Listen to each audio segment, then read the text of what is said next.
नर्मदे हर।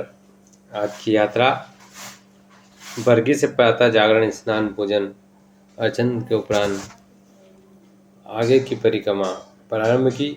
मार्ग में निगेरी मन गांव होते हुए टेमर नगर नदी संगम पार करके हम पहुंचे गौरी घाट।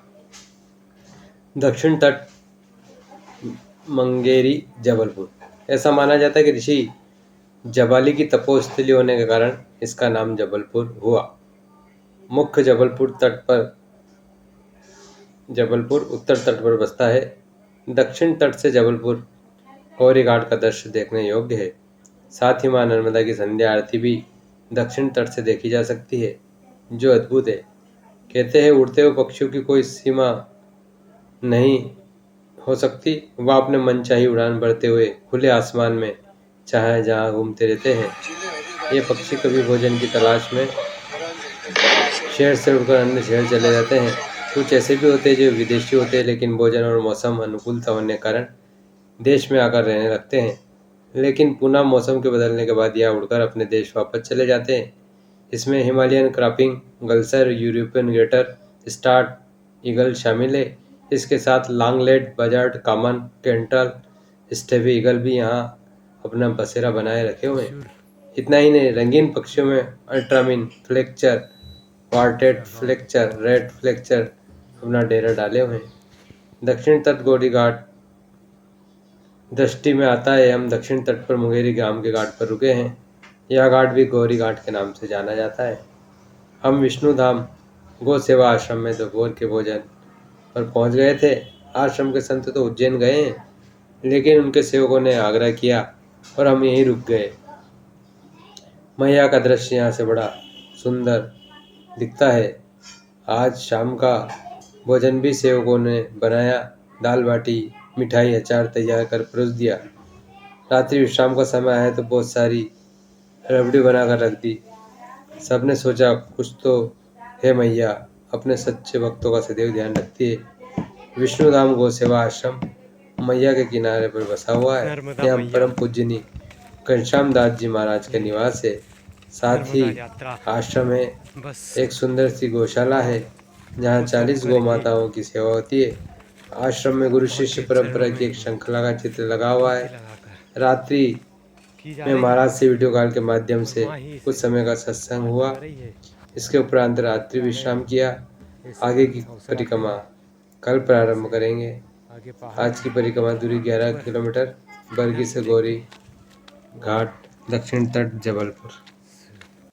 नर्मदे हर। आज सुबह गौरी घाट से प्रातः जागरण और नित्य कर्म के उपरांत जब आगे की परिक्रमा प्रारंभ की, दोनों भक्तों ने पुनः रोक लिया। अल्पाहार के उपरांत आगे बढ़ने का आग्रह किया, परंतु पालक के भजिए बनाकर तैयार कर दिए। बाल भोग करने के उपरांत परिक्रमा प्रारंभ की। बरगी डैम होने के कारण बहुत से समय मैया के किनारे नहीं चल सके थे, परंतु गौरी घाट से आगे की परिक्रमा मैया के किनारे से आरंभ होगी।